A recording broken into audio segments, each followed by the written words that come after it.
Hello, everyone. This is Adam Meister, the Bitcoin Meister, the Disrupt Meister. Welcome to This Week in Bitcoin. Today is April the 6th, 2018. Long-term thinking, strong hand. All right, we had some delays. Federico's train had some issues out in Europe, but he's up late at night to join us. And we got Christian coming in from San Francisco also. And Juan Galt should be here pretty soon. Who knows who else is going to join us from where and around the world. We've been juggling a lot of things here. You don't know all the behind the scenes stuff that goes into this, but it's great. It's live and you never know what is going to happen. So it's been one of those weeks in Bitcoin where everybody's been yelling about the fiat price. And, I always say value your wealth in Bitcoin. 1 Bitcoin equals 1 Bitcoin. But Federico had a very interesting tweet out there that was popular that I linked to below, which shows a chart, and it is the holder happiness chart. So take it away, Federico. Tell us what's up with you and this week in Bitcoin. Okay, so the thing is, the Bitcoin price on the long term usually kind of goes up. We've seen the trend over the past few years, but somehow most of the time I had the feeling that people are unhappy with the prices. So the impression that most of the time you feel like the price is too low. So what I try to look is to see, like in the Bitcoin history, how often the price is at all-time high, because at all-time high is when we are very happy with the price. When our holder is very, very happy. So it turns out that the all-time high is, you happen to be in the all-time high price only about 6% of the time. So like 93, 94% of the time, you're below the all-time high. So you feel like the price is too low. And another interesting data regarding this topic is that most of the good performances in Bitcoin every year are done in just in the top 10 days. So like 10 days out of 360 make the most of the good performance of Bitcoin. This happens like with most assets. It's not just with Bitcoin. With Bitcoin, it happens even more. Also because there is volatility on the volatility. So the point is, it's normal to feel that the price is not high enough, because most of the time I feel this way, but you just have to wait for those 10 days in the year that will make most of the performances.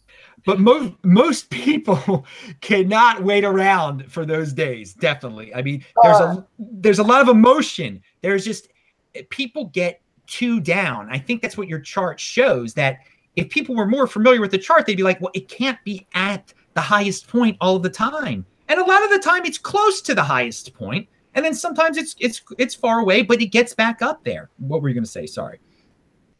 Well, yeah, the idea is that the price, most of the time is quite low. But for people that, for example, started Bitcoin before 2014, 2013, like they have to wait 2 years before they could see some profit. Because like at the all-time high in 2013, it was very painful to wait 2 years before you could see some profit. And now those people, they are very happy. So people that are complaining because they bought Bitcoin in November, December, and now they see that they are losing money. I mean, they are just suffering for a few months. It may take even longer, like happened last time. So you have to be patient with Bitcoin. It could be a way to get rich, but not in the very short term. So if you believe in the technology in the long term, there is a good chance that can be a profitable investment. But in the short term, most of the time, it's going to be painful. All right. So that's why you got to be a long-term thinker, people. But Christian, what do you think? First of all, those of you who are familiar with the show, you've seen Christian before. He was hanging out with me when we were at that conference in San Francisco. He made an appearance, but this is his first appearance on the This Week in Bitcoin show. What's the story out in San Francisco? You were just at a conference, actually, where people are talking about the price like we are right now. Were they in panic mode? Was there a lot of emotion? What's going on? Actually, at the conference that I was at Block to the Future. I didn't really talk to people about the Bitcoin price that much. I work for BTC Media and BitcoinMagazine.com, so I was mostly there for work and trying to, talk business. But at the same time, I feel like the people that are there are people that are sticking around during the tough times, and they're people who had businesses, so they're not too concerned about this short-term price development. All right. So what's your, I mean, you've been in Bitcoin now, you're a real young dude. So what's your perspective here? Are you a long-term thinker? I mean, does this kind of stuff freak you out, how the price did drop an incredible amount in terms of fiat? Yeah, luckily I didn't really catch on to the mania and was lucky not to have purchased a lot during the high. But I'm someone who's new to Bitcoin. I came in 2017. But at the same time, whenever hearing OGs talk about it, almost all of them talk about coming in during one of the bubbles and getting caught at the high. So a good bubble is going to bring in a lot of good talent and a lot of good holders. And if they study Bitcoin and they understand the fundamentals, then they become holders of last resort, as Trace Mayer likes to say. So most people, obviously, like you say, the 20%, they're the ones who see that. Most people don't see that. So I think that's reflected in the market cap and a lot of other things as well. Yeah, I think, Federico's got his holders happiness index. The true holders, they have to control their emotions so that they're always happy or they're always satisfied. That's my recommendation to everybody out there. I'm always happy about the price because one Bitcoin equals one Bitcoin. You value your wealth in Bitcoin. So now we got Juan Galt has jumped in here. He's here somewhere. And Andy Hoffman has come in too. So you never know who is going to appear on this show. So everybody take a moment to pound that like button for all the surprises that have jumped in here. Now, you said, was it holder of last resort? Is that what Trace says? Yeah. All right, Andy, what do you think about that terminology? Holder of last resort. Here comes Hoffman. Yes, and are we holders of last resort is the question? Yeah, but what do you think of, extrapolate upon that term, yeah. Well, let's see. Well, I could say that I've been moving up the totem pole in my career. Like I went from Wall Street to mining stocks to gold to Bitcoin. So I'm at the top of the totem pole. This is my last resort. This is the end all be all. This is the greatest money the world has ever invented. And if this doesn't work, nothing's going to work for this world. Wow, that's a good way of summing up. So, but a lot of people who calls all this or who create a lot of crypto noise out there and yell about the price, they don't see that. They see this as just a pump and dump type of thing. They just want to make their quick bucks, get the heck out of here. And it's kind of interesting that those people have been, flushed out of the market lately. So we're going to have to see what voices speak up here. If it's going to be guys like us who are kind of calm, or are there just going to be a bunch of fudsters speaking out? Well, let's face it. I mean, you can value your wealth in Bitcoin, but you still have to live your life in dollars for now. And it is very traumatic when this kind of loss is seen. If you were lucky enough to be in very early and you're just giving away some of your gains, it sucks, but you can still move on. But there's a lot of people who came in late who can't afford to, whether they believe in Bitcoin or not, can't afford to stay in it. And it's a shame. That's just life. But for people who can afford to stay in it, we are holders of last resort because we are holding on for a better future. Yeah, that's a good point. I do tell people use it as a savings account, but a lot of people didn't. You can't change what people have done. That they've gotten into debt or whatever, they need to cash out, and that's it. So that's why the holders of last resort, there's guys like me who are set up in a way that I am going down with the ship. I will eat from garbage cans before I sell my Bitcoin. I will live on the streets in a tent on Skid Row or whatever if I need to before this is my thing now. Just like Andy, you said, this is your thing. This is what it has led you to this. Well, that's how much I believe in this type of thing. And I think there are other guys. I'm saying it in very extreme terms there. almost hyperbolic terms there. But, you know, there are a lot of dudes like that are this base foundation. And don't worry, people, have a strong hand. It's never going to get that crazy where Adam Meister is going to be living on Skid Row. I can assure you of that. All right, is Juan Galt in the house? Juan, are you there, man? Yeah, I'm here. All right, dude, because you got your picture up there. What do you have to say about the weak hands and the price and the drama of the week? Well, it's a great learning experience. Anybody that hasn't been into crypto is used to this sort of flatline, like, you know, zombie-like currency where there is no volatility. Everything is just, you know, one step at a time and the same stability. And yeah, there's benefit to that. But to me, I look at the price and I see a heartbeat. And to me, it's very exciting to see sort of the ups and downs and every pump, every moonshot is, you know, another beat of this animal that's growing. So it's very exciting for me. I think obviously people that are entering the market are going to have to kind of get used to the volatility, and in part of the learning experience of crypto is learning to flow with the volatility, right? And so, you know, some of the things you'll pick up over the years. I mean, I've been in this space for 5 years now, and you know, what do? Well, when the price is up, you buy stuff. You know, whatever you're looking forward to getting some, you just buy stuff when your price is up, and when it's down, you work hard and you hodl. And if you do that, everything is cheaper in life, and you know, you just keep going.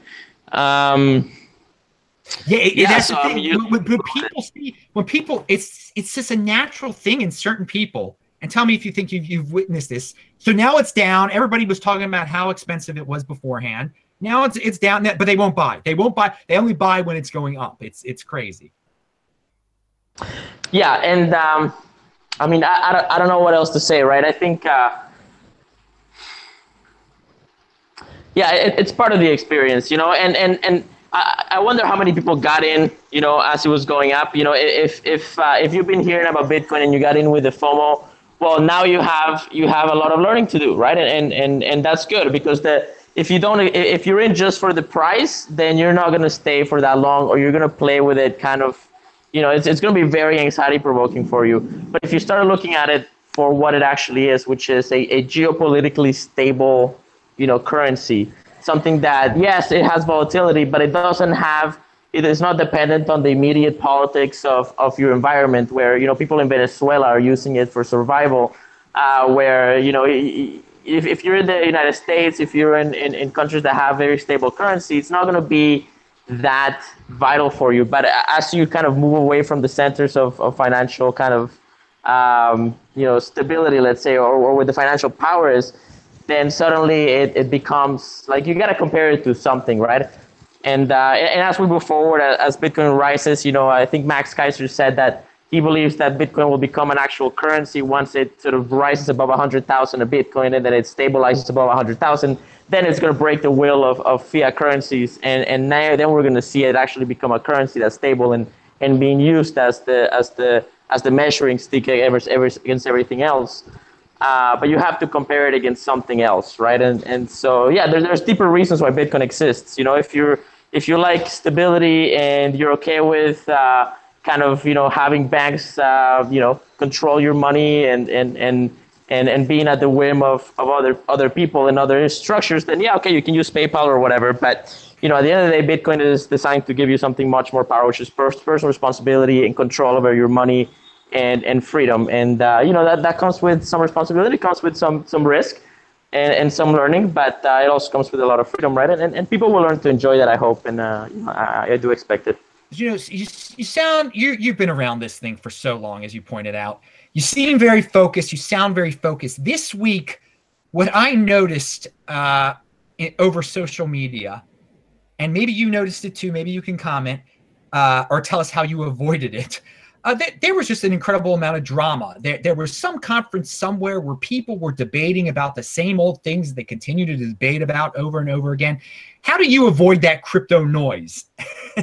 And did you avoid that crypto noise? Because people, that makes people's hands a little weak sometimes. I'm able to totally ignore it. I'm not even going to say who was involved in it, but everyone seems to love to get caught up in this drama. popcorn. I deal with it with popcorn. Very good, very good. I agree. It's yeah, entertaining, very entertaining. What's that saying? You come for the money, you stay for the drama. All right, so you treat it as a TV show then, which is like a worthless item then, and toss it around. Guys, oh yeah. No, say and I mean that whole drama, it's been like years of that drama, right? So anybody that's new is going to be very confused and like bewildered by it, and it's going to be very kind of probably very attention grabbing and all that. But once you've kind of thought enough about it, like I've debated He Who Shall Not Be Named, and I've sort of followed like the whole drama, and now to me it's just like, okay, well they're just going through the cycle of grieving their reputation, and we'll see how it settles. But I think it's cyclical. It's totally cyclical, and I don't know why everybody keeps falling for this and wanting to just keep on debating it over and over and over again. But speaking of, so to not focus on that, what is new? What should we be thinking about, Federico? Instead of being distracted by crypto noise, what's the real base right now, in your opinion, going on in Bitcoin? What's the big news for you? Well, I mean, like the price may go down, but I feel like the fundamental of Bitcoin, I mean, the technology, the adoption is only going up. Like differently from the period in 2014, 2015, where the price was going down, but also there was also the feeling, the confidence in Bitcoin was going down because there was the block size debate. There was a Bitcoin XT, Bitcoin Classic, on that kind of stuff. Right now it's different because we are having Lightning Network that is being already deployed on the network. So there is optimism about the possibility to scale Bitcoin for the very first time ever. And right now is the only cryptocurrency that has a good chance of actually scaling to mass adoption, at least technically. There is adoption from institutional investors for the very first time. So I feel that the fundamentals are only getting better. And at the same time, I feel like the other cryptocurrency are more in trouble compared to Bitcoin, because for Ethereum, there is more competition, and the scalability problem is more an urgent issue compared to Bitcoin. So I feel that right now for Bitcoin, everything is going very, very well. And so technically it's going well. The adoption is growing. There are, apart from Lightning, there are everyday new technical proposals for improvement, like Schnorr signature, Graphroot, Taproot, to improve the scalability and the privacy of the smart contract and the transactions.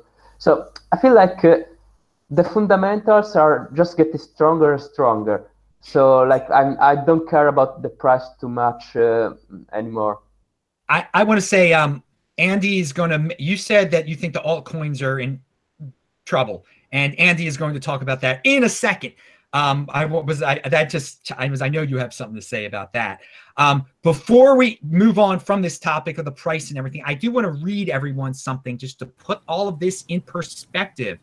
It is from October the 6th, 2014. It's from the Huffington Post. It's a headline: Bitcoin prices are down 73% since we all went crazy over it. Bitcoin, and that was when Bitcoin was around $286, and it was down from 1147.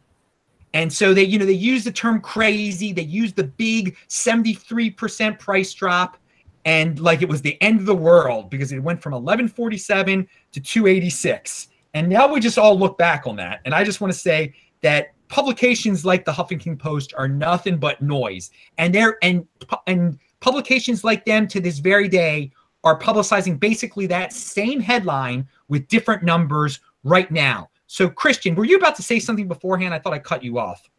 I don't remember what I was going to say, but I can hop in there. It's really sad the way that the mainstream media kind of covers this, and it's kind of opened my eyes to many other ways that potentially the mainstream media could be falsely covering other kind of more niche subject matters that matter. So I think it's pretty easy to get good information for some reason it's not being broadcasted through traditional pipes. You know, that you make up a great point there. The mainstream media, I mean, that's the key word, mainstream. They're not interested in any niches at all. They just want the most basic stuff to feed to the most basic 80%ers out there. So they are never going to learn about until they are forced to. I mean, until maybe the dollar goes to tanks or who knows what happens. But they're never going to be as up on it, and they're going to make incredible mistakes compared to even the mainstream Bitcoin media, which isn't that great. The regular mainstream media, they're never going to be on par. So I've seen the great Gabriel from Venezuela has also joined us. I mean, we got people all over the place. Now, before he goes wild, and he is going to go wild, Andy, what we were talking about the altcoins before, and Federico mentioned that he doesn't see a bright future right now. How about you? I guess you're referring to that debate between Samson Mao and the king of all trolls. Well, that was one thing we were talking about. Yeah, that was the drama that we should all ignore. I mean, I think it's ridiculous. Babies are dying. I like Samson. But I don't know why even engage a troll like that. But continue. Well, probably because they were both at the same conference. But I mean, it was kind of embarrassing because you just hear so many lies come out of one mouth. It's really shocking to hear. But the thing is, I don't think that it's crypto noise. I mean, I think people need to be warned, for one, that Bcash is not going to stay at 9.5% of a Bitcoin. It's just, to me, it's worthless. But more importantly, we talk about these. We had our scaling debate, which caused us all this fear. I see this big panel, reminds me of your call in March of last year. We had the giant panel and everyone was terrified. No one on this panel is terrified, but you should be terrified if you're in, not all, but a lot of these altcoins. One of them is Bcash. I think they're going to have a lot of issues going forward. And we look at Monero, there's going to be maybe 3 Moneros. There may be 3 Ethereums. So, there's going to be a lot of debates going on in a lot of the altcoins as people scramble to figure out, what their actual use case is. I want Juan to chime in now, but he knows some stuff about altcoins. Juan, do you know what's going on with Monero lately? Do you have an opinion on that? And then just tell us what you think about the altcoins, because you have a little bit of a different opinion. Yeah, I'm following Monero from a lot closer than I used to. I'm not close enough that I can give you kind of specific details, but I know that there's, I believe Bitmain developed ASICs for Monero's proof of work, and Monero has a culture of a very kind of don't give a damn kind of culture, and so that they're gonna be hard forking in order to change the proof of work so that Monero stays GPU. I've also been hearing things that they're going to implement multi-signature and that they're going to build in technology for time locks so that they can build Lightning networks on it. And so I think we're going to see a lot of very interesting interconnection between certain altcoins, definitely Litecoin to Bitcoin, possibly Monero. And they're going to have like Lightning atomic swap exchanges. So like there's going to be some serious decentralization of exchanges between altcoins that can support Lightning network technology. And this is like maybe 2-3 years in the making, but like the foundations are being built now very, very strongly, very actively. Obviously, Lightning network is a big deal right now. Everybody's looking at it. Everybody's playing with it. Everybody's excited with it. And this will, like, the foundations for that kind of adoption is sort of they're being actively built. So I'm excited about Monero. I'm buying Monero. This is not investment advice, but I'm definitely buying it. I'm mining it, and I'm looking forward to that GPU kind of proof of work war that's going to happen. Because the people that have the ASICs are going to fight to keep the Monero that is known as Monero, but then the majority of the Monero community seems to be, including Floppy Bunny, they're saying that they're if they want to keep it GPU mineable. So that's going to be very interesting to watch. I will say this: I think they're going to be 3 Moneros, because they are keeping that original. These guys from Monero 0 are keeping that original Monero alive. And and maybe Bitmain is behind that too. People are speculating. I don't know, but continue. Sorry. Yeah, I mean, it probably will. Just like there's 2 Ethereums and there's 1,000 Bitcoins.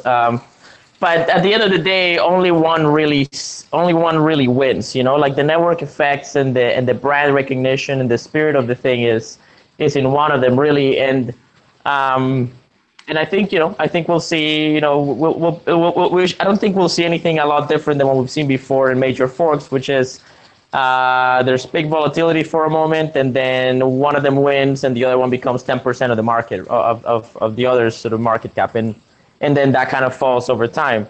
Everybody was all up in arms, including myself. I was on the Ethereum Classic side when that fork happened, and we were all like FOMOing about it, flipping and stuff. And now it's forgotten, right? I mean, who talks about Ethereum Classic? I don't hear about it, even though it's still like the principles are there. Yeah, I'm sure some people do, right? But the headlines, the startups, the ICOs, most of it is happening on Ethereum anyway, and that's going down in a very exciting way too. So, well, it's funny you brought up Ethereum Classic, because there are rumors with Bitmain and ASICs mining with that one also that it's going to make a comeback. I mean, we shall see. So what's your overall altcoin opinion here? Because Andy's definitely bearish on the altcoins. Do you have a general opinion, or is it just specific ones that you're like Monero that you're happy about? I think only a handful of altcoins will really become a majority of the market. I think that there's some people seem to have the perspective that everybody's gonna have like there's gonna be 1,000 currencies in cryptocurrencies, and everybody you're gonna have like multi-currency payment platforms, and I think it's way too complicated. Humans, the choices take certain amount of resources in people, and so the choices in the market tend to simplify towards a handful, right? Like 6, 7 at most, right? And so you're gonna have like a few that are gonna be currencies, and then you're gonna have a bunch of niche things. But I think for the vast majority of altcoins, especially any altcoins that are trying to be currency, they are in deep trouble. I'm selling a lot of my altcoins. I think that Bitcoin is in for a growth spurt that's going to really shake the market. I'm losing confidence in altcoins more than ever, and I think Lightning Network is going to, it's basically going to become the internet, the actual internet of money, and then sort of like TCP/IP or something like that, and then the rest will be left to kind of niche utility in certain sort of specific groups type of thing.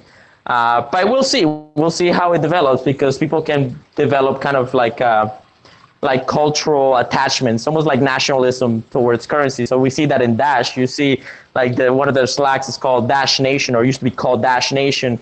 And then they develop their own sort of internal culture, right? I think one of the marks of a developed altcoin is that it actually has a meme culture within it. So you have Bitcoin, you have Pepe Cash and Pepe on top. Like there's literally green frogs living inside of Bitcoin, right? Which blows my mind every time I think about it. Yeah, I think it is like nationalism. I think some of these altcoins is extreme nationalism. Some people got to be real careful that they they don't get too into their coin and treat it like a war, and because they're not all going to survive, and you don't want to go down with some of these shifts. So I'll say that. Okay, Gabriel hasn't said anything yet. Dude, say whatever you want to say about any subject matter, because you're coming in, speaking of nationalism, you're coming in from quite a nation down there. Yeah, I can give you a lecture on nationalism for hours, man. We've had that, yes. So I was listening to what you guys were saying, and I think we can share a vision, right? Because what we want to build here is a healthy ecosystem, right? In which all different projects have also a space to confront and to give options on how to operate. You see, when you're in a place like where I am today in Venezuela, where we have this super hyperinflation, right? And there's these coins coming up from a private sector, right? In Venezuela, there's people trying to build their own coins.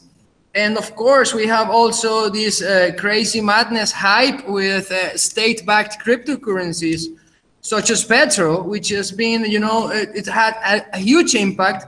Of course, if you go into the news, you might find that most people would think it's a scam.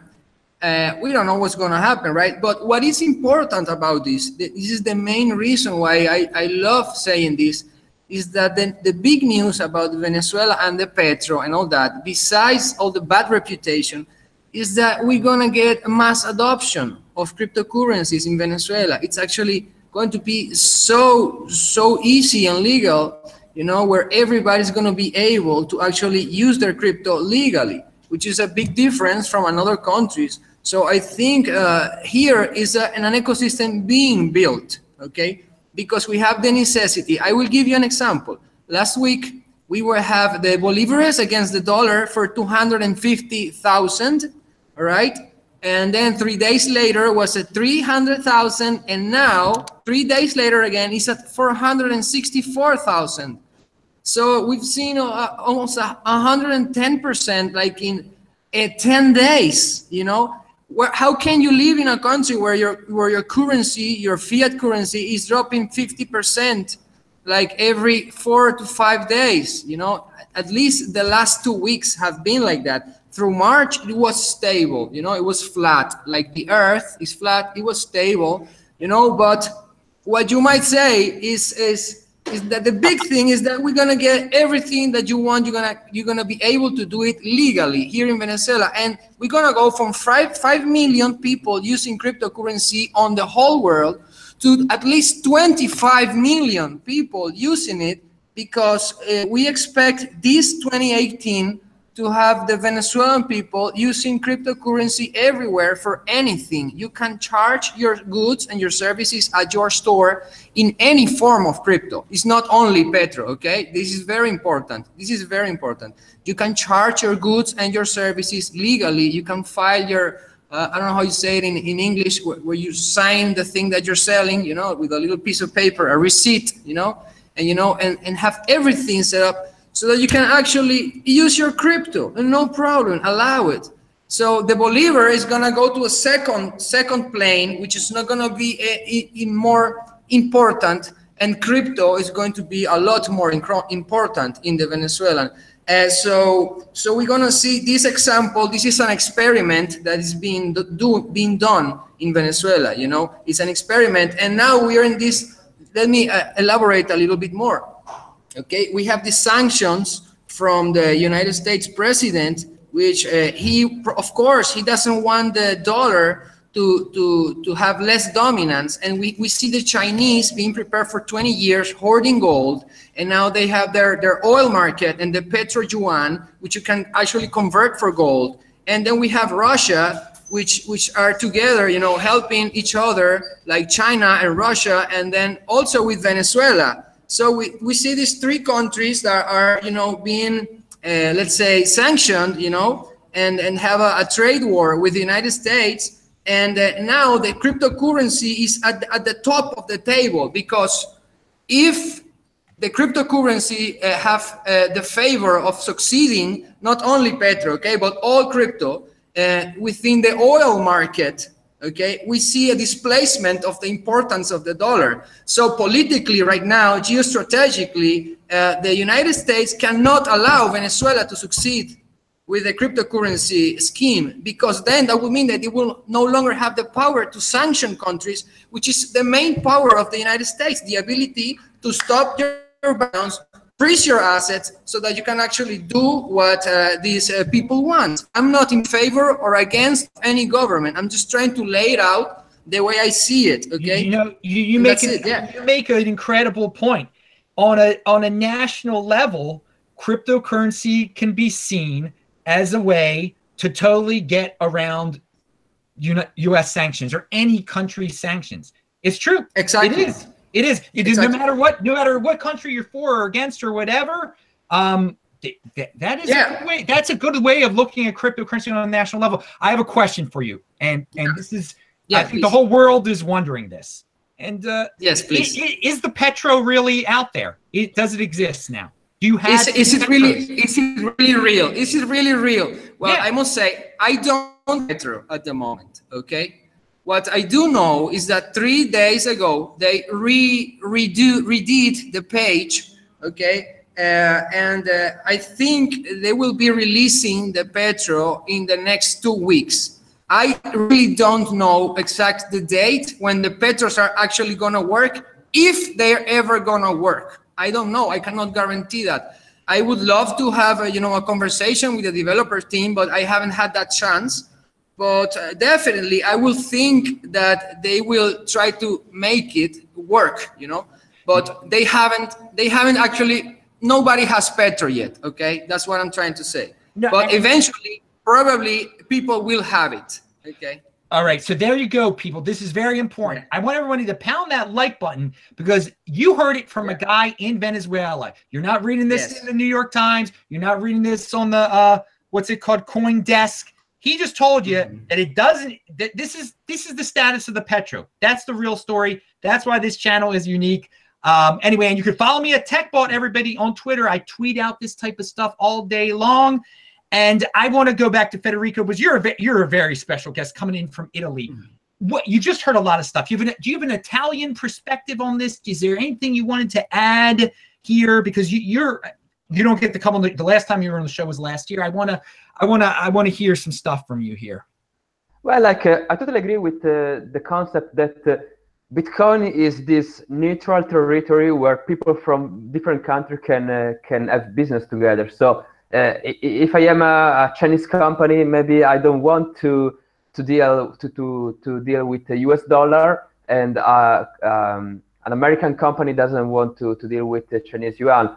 So this is the so-called social scalability of Bitcoin, that you have this neutral territory that is not controlled by anyone. So people that don't trust each other, that are in different trust zone, in different nations, that are maybe even in a trade war with each other, they can still do business together. They have this common currency that is good for both of them. So I think this will be the very core of the success of Bitcoin, because Bitcoin is never going to be more efficient than a centralized system. Even with Lightning Network, at most it can have similar level of efficiency, but will never be better than that from that point of view. And not everybody care about censorship resistance. It's just a small part of the user around the world. They care about censorship resistance. So the really key for the success of Bitcoin, I think it will be international payments. So just like and from that, then we will go top down to everyday payments. Why? Because just like we use the internet even when it's not the most efficient medium. So if I have to send a link to a friend of mine in the same room, I just send it over Telegram, over WhatsApp, that goes to servers that are on the other side of the world, when the most efficient way will be to write it on a piece of paper or to use radio signals. We use it because we are using it for everything. So there is this network effect of the internet that make us use it also when it doesn't make technically sense. So I think the same can happen with Bitcoin. There is some use cases where you can only use Bitcoin because it's the only choice that you have, either because you are doing an international trade, or either because you really care about censorship resistance. So or your counterparty does. So maybe you don't care about censorship resistance, but your counterparty does, so you're forced to use Bitcoin. And from that, people like to have only one currency, because the very value proposition of a currency is that you have this very single medium of exchange, intermediate medium of exchange for everything. So if you want to, people want to have only one currency, and there are some use cases where Bitcoin will be the optimal or only choice. So I think that this is the key that will bring people also to use Bitcoin when is not necessarily the best choice, like to pay for everyday expenses. So of course, for this to happen, you need Bitcoin to be reasonably efficient. So with Lightning Network can be the answer. But there is, this is why I am optimistic for the future global adoption of Bitcoin, even if I realize that it's not the best choice for most use cases and for everyday people. Beautiful. Before we get to Christian here, because I know you've got some stuff to say, I want to go to Andy real quick, because we were talking about some geopolitical events, sanctions, and you are a person who is not a fan of the dollar, to say the least, or fiat currency.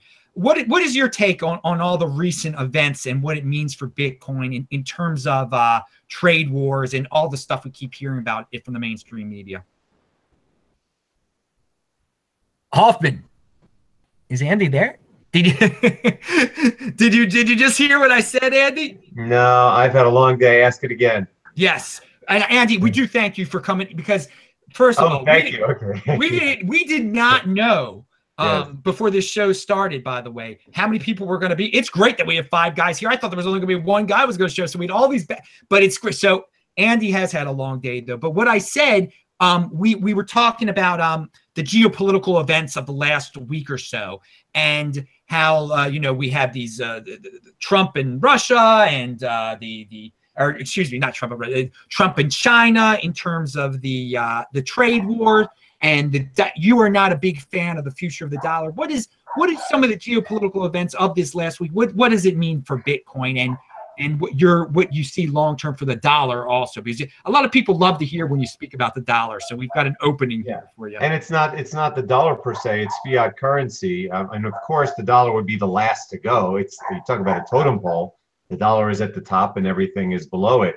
But again, the reason that Bitcoin was created in the first place, and the reason that I found it, and the reason I found gold before that, was because all fiat currency systems ultimately fail.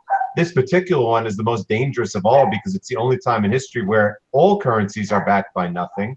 And look what the result has been. We have this parabolically exploding debt, this wealth inequality like we haven't had in generations, to the point where this is the first time where a lot of the Western world is not going to do as well as their parents. We have gross misallocation of capital. We have rigged markets. It's getting ugly, and that's why Bitcoin came around. So trade wars is just another example of governments meddling in everything. They meddle in the currency, they meddle in trade, and this will only make things more difficult because ultimately this debt has to be paid. And it's not just dollar debt, it's debt in every currency. They're not all going to go the way of the Bolivar, but some will. And meanwhile, we have this big Goliath coming around the corner called Bitcoin, which is going to hasten the transition out of this destructive system. But it could take a long time, or maybe it won't take a long time. So, when I see trade wars, these are the kind of things that cause major, major dislocations in the world. A lot of people don't see that Goliath coming of Bitcoin, which will be unfortunate for them.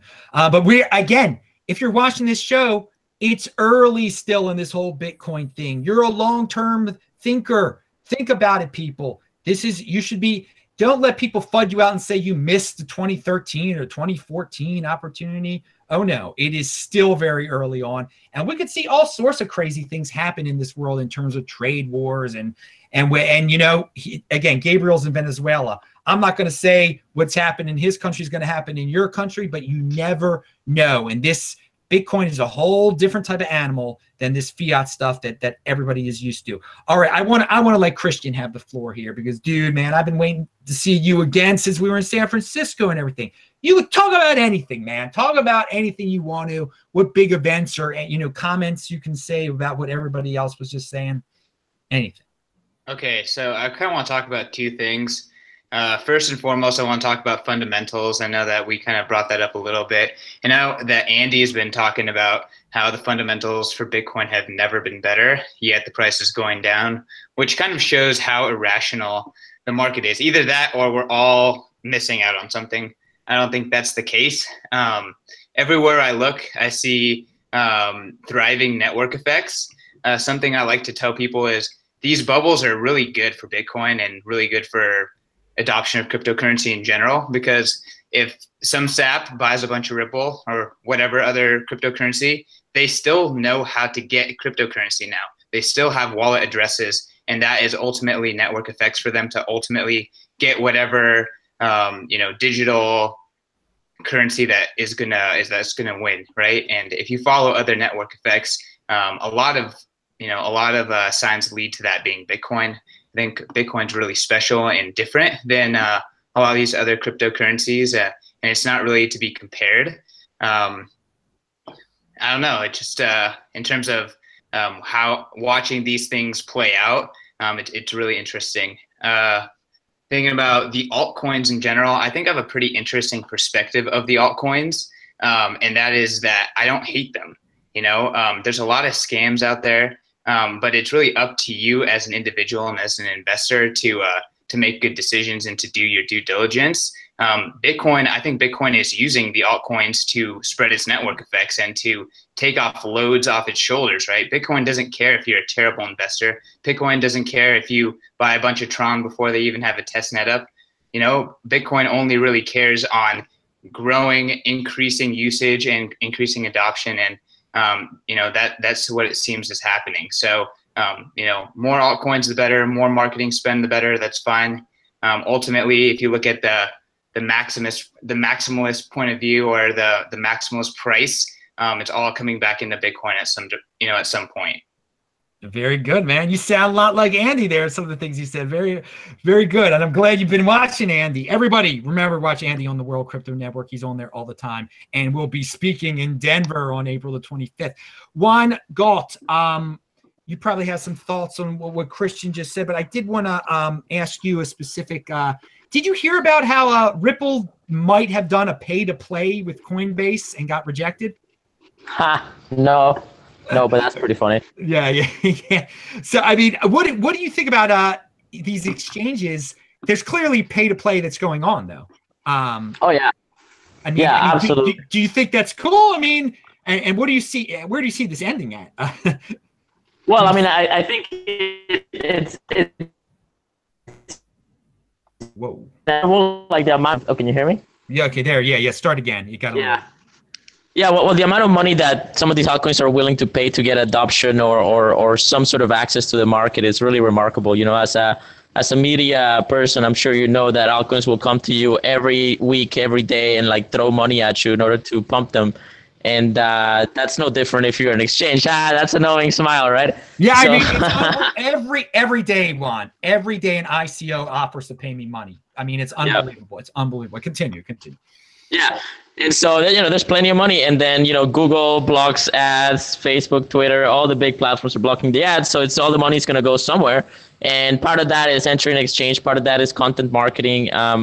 And so, yeah, no, it makes sense to me that they do it. I think there's serious conflicts of interest there potentially. And, you know, a lot of these exchanges are fundamentally banks and they have bank-like business models. And there's known dangers in that. And I've been criticizing a variety of the exchanges that are charging like, you know, $5 Bitcoin withdrawal fees, claiming that it's to support network costs, whereas Bitcoin has had 3 months now of like, you know, 2 or 3 Satoshi per byte transaction costs. And I am just pissed off because not only are they blaming Bitcoin, but they're using transaction batching.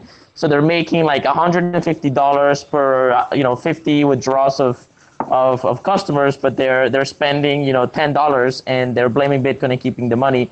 So anyway, there's all kind of like sleazy banking practices in the exchanges, but you know, we'll see that grow and mature, I think, more as things move forward. And yeah, it's I'm not particularly surprised, but yeah. You know what's funny about this? You know, everyone's talking like it's so shady. Like I was back on Wall Street during the .com era. It's no different than what .coms were paying Wall Street firms to bring them public. I mean, I was a Wall Street firm that they were paying. They'd pay, you know, they'd go to Goldman Sachs or they'd go to Jordan Belfort at whatever the name of his firm was, the Wolf of Wall Street, and say, yeah, we'll give you like 10% of all the money we raise if you just pump our stock, put out a buy recommendation, and get suckers into it so we can cash out. I mean, that's no different than what goes on now, except there's no intermediary on Wall Street. And the point is that most of them are pump and dump cash, you know, money grabs. But you know what? There's a few of them out there. I don't hate all altcoins because I do know that there will be some winners out there. The problem is that there's going to be so many more losers that the risk-adjusted, you know, investment thesis for most of them is terrible, as opposed to Bitcoin, where the risk reward is better than anything I've ever seen. All right, this is also true. Do any of the other panel members want to comment on that before we move on here? All right, so let's.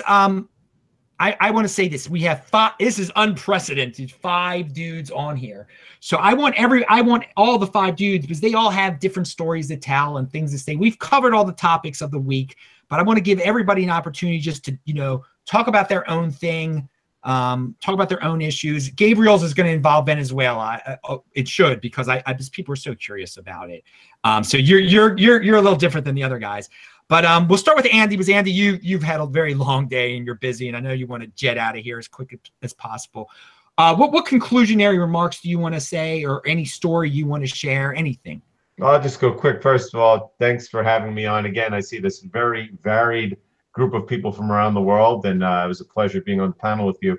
I'll just say that just as I was, scouring the net while we're on here, I see that the Bitcoin Misery Index, which is put together by Tom Lee, he's a big Bitcoin guy now. He used to be like the JP Morgan strategist. It sits at its lowest level since September of 2011. I'm not sure exactly how he calculates it, but it's clearly a sentiment index. And sentiment, from what I see in my business and from what I see at liquidity exchanges, is as low as anything I've seen, since maybe the bottom of like the Mount Gox. I mean, it's definitely a bullish indicator for what it's worth. I say be a contrarian, people. If things are looking down, then things are going to be good real soon, and it's a time to get more Bitcoin any way you can get more Bitcoin. Again, we all lived, or most of us here lived through the freaking 2015 down market. Just have a strong hand. This is nothing for me, because one Bitcoin is still one Bitcoin. All right, Andy, you're if you want to go now, Andy, you're dismissed. Play with your kid. Play with the. I know you're very tired. I thank you so much for being on. Seriously, I will do that. Yes. I contacted Andy like a second before the show went on, basically. So he is a soldier of freaking Bitcoin. All right, so he's allowed to go. The other guys, they got to stick around. Now, all right, so let's see who should speak next about let's see, Christian, what's up with you? What do you want to add to the conclusionary type of remarks? Sure. Okay. So I've been getting really into just kind of better understanding Bitcoin mining and proof of work in general. A lot of people kind of spread FUD about the energy consumption about Bitcoin mining and what that means for planet Earth. I feel like I'm a pretty typical millennial living in San Francisco. I care about planet Earth. I go hiking, I go backpacking, I love that all, right? I don't want to see Earth burn, but I really don't think that the FUD about Bitcoin mining is true. If you know anything about Bitcoin mining, is that it is extremely, extremely commoditized, and that the cheapest and the only way to compete is to get more efficient and to outbeat another miner, right? So it's really an efficiency gain and a lowering of costs game. And the cheapest electricity is green electricity. No one really cares about electricity usage if that electricity doesn't harm the planet, right? So just because Bitcoin is taking a lot of electricity doesn't mean that it is, emitting CO2 or anything like that. If all the electricity is coming from green places, Bitcoin is extremely green, and there's a lot of other benefits that can come from having a portable, measurable, predictable energy consumption, right? So Bitcoin, personally, looking at the facts, Bitcoin looks like it is not, in fact, hurting the planet from mining and burning electricity. And people always kind of talk about Bitcoin as compared to countries, right? And I think that people kind of like look at that and freak out, like, oh my God, Bitcoin is taking up more electricity in Colombia or something like that, right? But really, I think you're looking at it wrong. Really, in order for Bitcoin to become fully secure, to become censorship resistant, it has to take up more electricity than the country that takes up the most electricity, really. It's kind of like a ranking of how secure Bitcoin is, right? So right now there's like over 40 countries that if they somehow manage to get all of their consuming ability and put that into ASICs and attack Bitcoin, right? There's 40 countries that could potentially, divert their energy usage to attacking Bitcoin, right? So at the end, Bitcoin is going to have to be bigger than all of them if it's going to be as secure and censorship resistant as possible, right? So there's a long way to go and a lot more electricity and hashing to be added to the network. So I think that Bitcoin's going to be, mining is going to be green. Ultimately, it has to be green because of the costs, and there's going to be a lot more electricity burned in Bitcoin every day. We're not even close. I like that you're bringing an end to this crazy mining FUD that people always throw out there and stuff. That's a good topic. Actually, we're gonna Federico, you know about that kind of stuff, this mining stuff that he's talking about? Well, let's say that I totally agree that like I don't consider Bitcoin secure until the energy consumption of Bitcoin is below 50% of the total energy consumption of the world. So like we really need, like we can be totally secure that Bitcoin cannot be attacked when the energy dedicated to Bitcoin is the majority of the total energy that human have access to. So yeah, like totally agree with that. And right now, yeah, about like money centralization. Like many people complain about the Bitmain, the thing that money is centralized. That is true, but I think that changing the mining algorithm is not the answer, because first of all, I think ASICs is a good thing because it commits the miners to the coin they're mining. So you have a lot of hardware that can only do one thing, that is mine Bitcoin. So if you attack Bitcoin, you're gonna lose your millions of dollars in investment in hardware, which doesn't apply for coins that are mined with GPUs, because if I have a GPU mining, I can attack a coin and then move my miners to mine something else. So in general, I think ASICs is good. So we shouldn't look for ASIC resistance. And yeah, it's true that mining is centralized, but we are still a very early stage of a new market. So it will take time to have new competitors to emerge. So now maybe there is this Along miners that it looks like it's shipping the new miners that could be competitive. But apart from that, like in the future, a new competitor will emerge, and Bitmain, like with a free market, Bitmain won't have the majority of the market share anymore. So I'm quite confident that centralization is a temporary problem that will be solved like over time, just with the maturity of the market. All right. You know, Gabriel's got some things to say about mining in a sec. He's got a lot to say, so I'm going to hold off on him for 1 second because he knows about this kind of stuff too. Juan, do you have any mining thoughts before we go to Gabriel? No, I mean, I think things are going to be very interesting. We're going to see major hardware manufacturers enter the market. You know, NVIDIA has been creating GPUs for quite a while, and I believe that they said something about creating like mining specific GPUs. You know, we're probably going to see AMD enter the market, Intel, right? Like the big boys are going to enter the market. Samsung, it's going to enter the market. So, you know, it's a matter of market maturity. And even though Bitmain has a monopoly right now, an effective monopoly on ASIC manufacturing, the ASICs are being bought. You know, a good chunk of those ASICs are in private hands, and the mining pools are, you know, they are kind of liquid, right? Like we saw a kind of centralization of one of the mining pools reach above 51% of the hashing power for about a day. I think it was in 2014. And as soon as everybody became aware that, everybody, like a lot of people just removed their hashing power from that pool and pointed it somewhere else. And that pool, I don't see it around anymore. I think it actually died eventually. So, you know, there is a flexibility around the market for this, and it is not really that as big a problem as it sounds when you sort of realize that Bitmain has a manufacturing monopoly. But we'll see bigger players enter.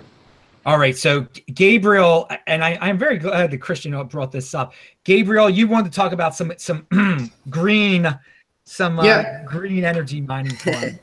Yeah, well, there's this project we're running in Costa Rica. It's called Elements Mining, in which the idea is what Christian was saying, to have free energy and use it to mine cryptocurrencies. Okay, this idea is doable because we can use wind power, and we can use the other ways to get, you know, all the elements with fire and with water. We can get free energy, and we're working for that. Also, in Venezuela, it is pretty cheap to mine, and since a few weeks ago, you can actually get a license, you know, to mine. You know, so it's a good perspective on that. Yes. Yes. And well, according, yes. No, keep going. Keep going. No, keep going. Keep going. No, keep going. Juan was talking about exchanges, and of course, me being the CEO of Monkey Coin, I can identify myself with what he was saying. And it's true, some exchanges do practice, some shady stuff, but as I might say for Monkey Coin, we don't charge anything to anyone to withdraw crypto. And we all the time adjust the fee. So actually right now it's like 6,700 Satoshis. And it's the lowest costing fees around from 6,000 to 9,000 Satoshis, per transaction. And it's been pretty cheap, not for 3 months, I can maybe correct that, but for the last 3 weeks has been pretty cheap to send a Bitcoin, and for the main thing that I want to let you go with is that we have this responsibility of building a very interconnected ecosystem, okay? So we must think that all the things that we do by ourselves in our own realms are gonna affect the rest of the world, okay? So we have to be very conscious because you guys, Christian, Federico, Juan, and of course you are moving forward all this movement, right? This energy of the cryptocurrency, and it's having already a big impact. And we're gonna see great things in the couple of next months, and the next 2 years are gonna be huge. So I will advise everybody to think that they are not behind, they are not late.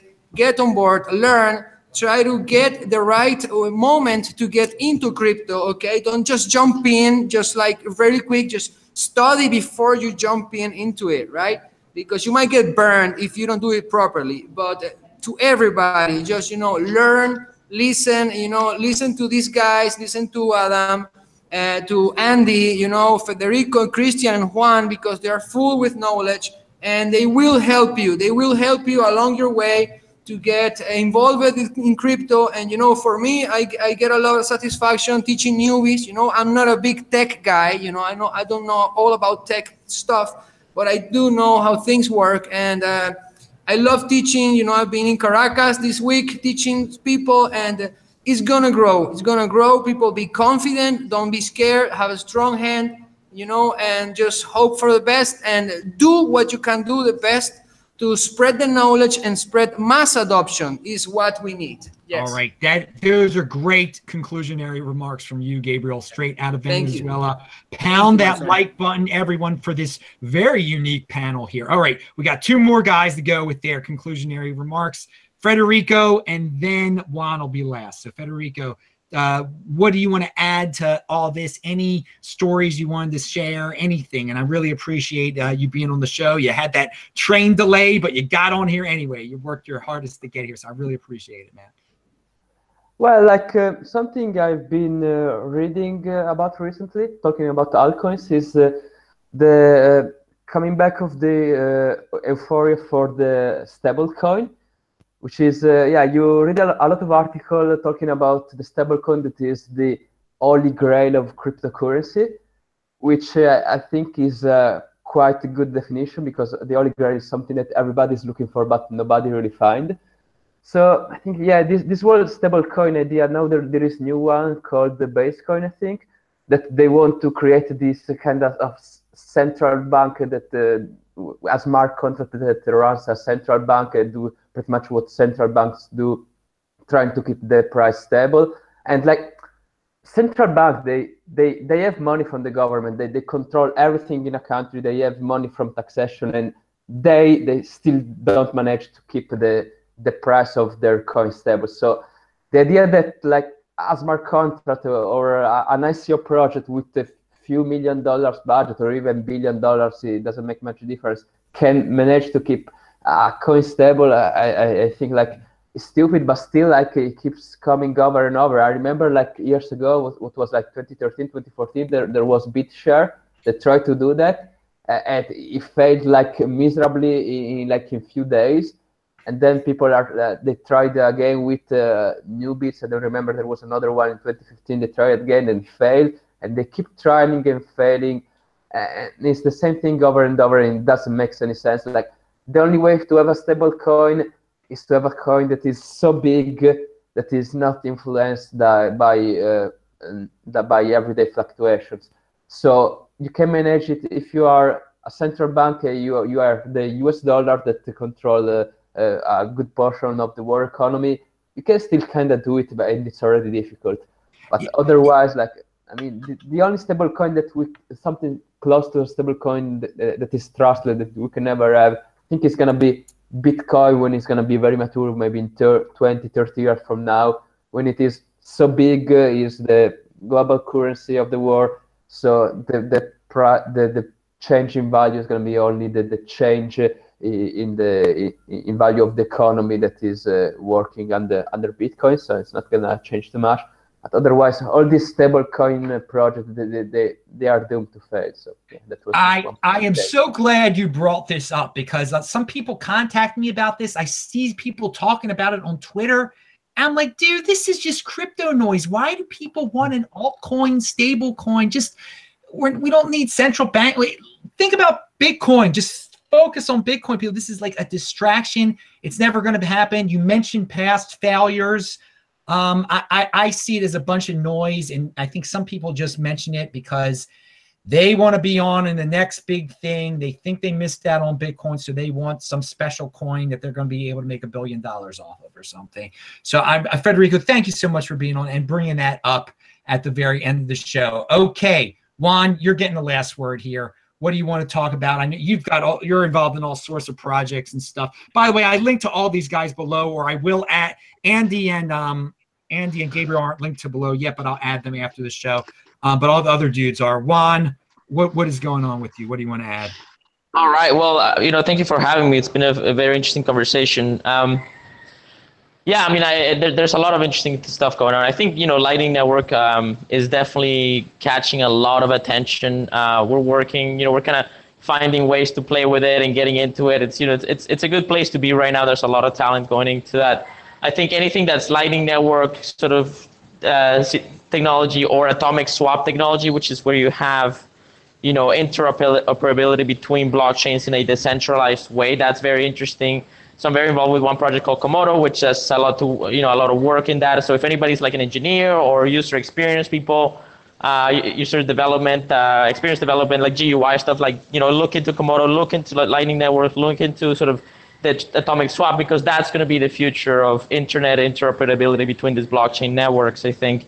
And other than that, I think as far as education goes, right now I'm doing, opening up my consulting business again and teaching, sitting down with people one-on-one to work with them and get them caught up on the market, get them ready to enter the market if they wish so, and do it securely and get a proper sense of the market. I've been doing this for years on and off, and I'm opening up a shop again. So you can find me on juangalt.com, and I'm online everywhere and stuff. But yeah, thank you for watching. This is a great show. Very few shows have this kind of special mix of talent and perspectives, and I'm grateful for it. Dude, you rock it, and that was an awesome conclusion. And yeah, I thought this panel today was freaking awesome. It was really good, and it's sometimes you feel like you have too many people on. No, man, 5.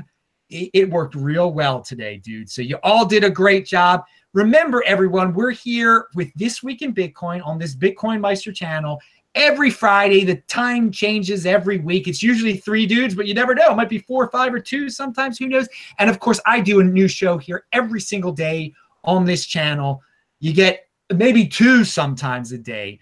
So, and I also think education is incredibly important as well. There are going to be some educational opportunities for everyone soon enough. Hopefully I will be talking about. So everyone, pound that like button. I will be back tomorrow and with debuting my new show, I believe, Beyond Bitcoin, where I propose to everyone out there, hey, does everyone want to hear a little bit more about the lifestyle, not just about Bitcoin, but the lifestyle that the Bitcoin Meister lives in terms of health and the running and all that stuff that I do that you've all heard in passing? Well, you're going to hear it tomorrow. We'll talk a little Bitcoin, but then there'll be the Beyond Bitcoin stuff also. So everybody, I'm Adam Meister, the Bitcoin Meister, Disrupt Meister. Remember to subscribe to this channel, like this video, share this video. Do check out the notes section below. Thanks a lot again, panel. You rocked. Bye-bye. See you guys tomorrow. Bye-bye.